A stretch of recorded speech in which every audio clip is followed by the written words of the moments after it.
மத்தகம பிரதேச சபை தவிசாளர் கைது. வெளிநாடொன்றில் சக்தி வாய்ந்த நிலநடுக்கம். வெலிக்கம பிரதேச சபை பதில் தலைவருக்கு கொலை மிரட்டல். மின்சார கட்டண அதிகரிப்பு குறித்து வெளியான தகவல். சஜித் விசனம். நீடிக்கும் மழை. இலங்கையில் அடுத்து வரும் சில நாட்கள் தொடர்பில் வெளியான முக்கிய அறிவிப்பு. தினேஷ் சாப்டரின் கொலை வழக்கு வெளிவந்துள்ள புதிய தகவல்கள். அமெரிக்காவால் தமிழர் பகுதிக்கு விரைவில் பெரும் அங்கீகாரம் கிடைக்குமா? புலம்பெயர் தமிழர்களுக்காக கைது செய்யப்பட்ட இருவர் ஒட்டுக்கட்சி பகிரங்கம்.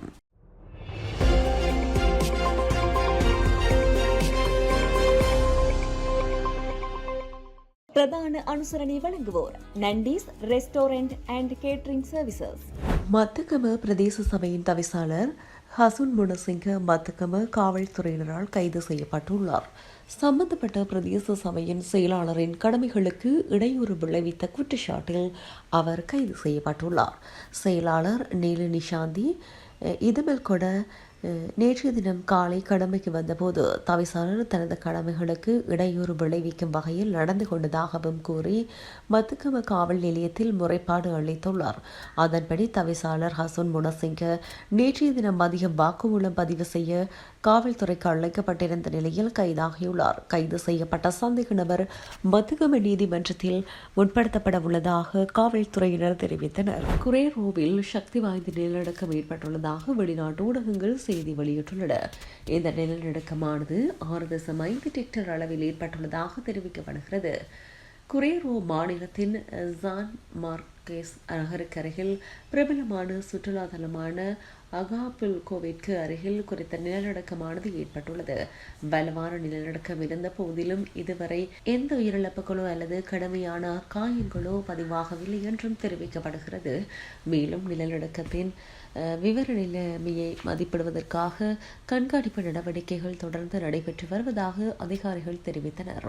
வெலிகம பிரதேச சபையின் பதில் தலைவரான தேனக்கம ராகுல தேரர் தனது சபையை சேர்ந்த உறுப்பினர் ஒருவரால் தனக்கு கொலை மிரட்டல் விடுக்கப்பட்டுள்ளதாக மாத்தறை பிரதேச குற்றப்புலனாய்வு பிரிவில் முறைப்பாடு செய்துள்ளார். ஐக்கிய மக்கள் சக்தியின் சார்பில் தலைவராக துடிக்கும் ஜமீர மதுசான் என்பவரை கொலை மிரட்டல் விடுத்த நபர் என்றும் தேரர் குறிப்பிட்டுள்ளார்.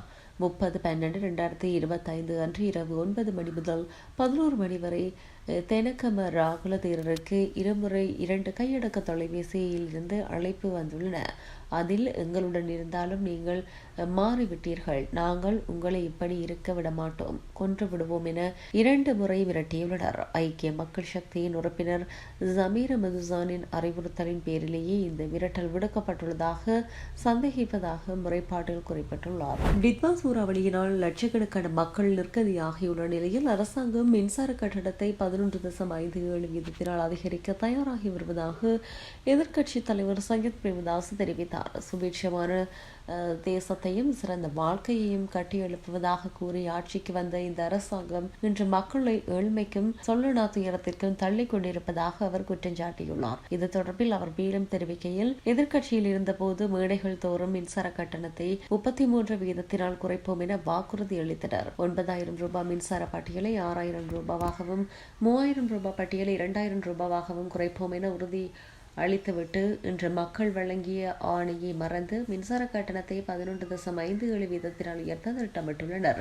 ஜனாதிபதி பகிரங்கமாக வழங்கிய வாக்குறுதியை நம்பிய மக்களே இந்த அரசாங்கத்திற்கு வாக்களித்தனர். ஆனால் இன்று அந்த நம்பிக்கையை துரோகம் செய்து மக்களின் அடிப்படை மனித உரிமைகள் மீறும் வகையில் அரசாங்கம் செயற்படுகின்றது எனவும் அவர் சுட்டிக்காட்டியுள்ளார். எதிர்வரும் நாட்களில் நாட்டிற்கு வடக்கு, கிழக்கு மற்றும் ஊவா மாகாணங்களில் நிலவும் மழையுடனான வானிலை அதிகரிக்கக்கூடும் என வளிமண்டலவியல் திணைக்களம் எதிர்ப்பு கூறியுள்ளது. இலங்கைக்கு கிழக்கே வளிமண்டலவியலின் கீழ் அடுக்குகளில் தலைமை நிலை ஒன்று உருவாகி வருவதன் காரணமாக இந்த நிலை உருவாகுவதற்கான சாத்தியப்பாடுகள் இருப்பதாக சொல்லப்பட்டுள்ளது. கிழக்கு, மத்திய, வடமத்திய மற்றும் ஊவா மாகாணங்களிலும் ஹம்பாந்தோட்டை மாவட்டத்திலும் அவ்வப்போது மழை பெய்யக்கூடும் என அந்த திணைக்களம் அறிவித்துள்ளது. கிழக்கு மற்றும் ஊவா மாகாணங்களிலும் மாத்தளை, நுவர்லியா மற்றும் புலனறுவை மாவட்டங்களிலும் சில இடங்களில் 75 மில்லிமீட்டருக்கும் அதிகமான ஓரளவு பலத்த மழை பெய்யக்கூடும். வடக்கு மாகாணங்களில் பல தடவைகள் மழை பெய்ய வாய்ப்புள்ளது.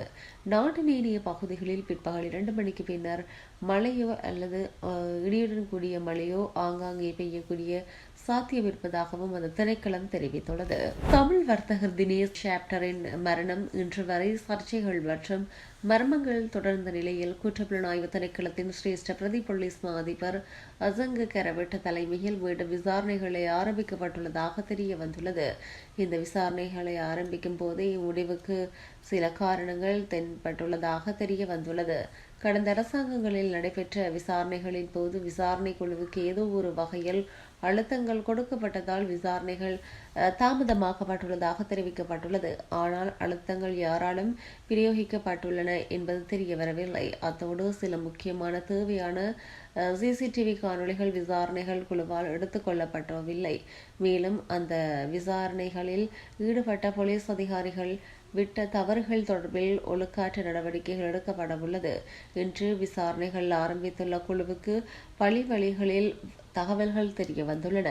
2026 டிசம்பர் 15 மொரல்லை பொதுமையான வளாகத்தில் காருக்குள் கைகள் கட்டப்பட்டு வயரினால் கழுத்து நெரிக்கப்பட்ட நிலையில் பிற்பகல் 3:30 மணியளவில் தஹர் தினேஷ் ஷாப்டர் கண்டுபிடிக்கப்பட்டார். கொழும்பு தேசிய வைத்தியசாலையில் அவசர சிகிச்சை பிரிவில் அனுமதிக்கப்பட்டு சிகிச்சை பெற்று வந்த நிலையிலேயே அதே தினம் இரவு 11:25 மணியளவில் உயிரிழந்தமை குறிப்பிடத்தக்கது.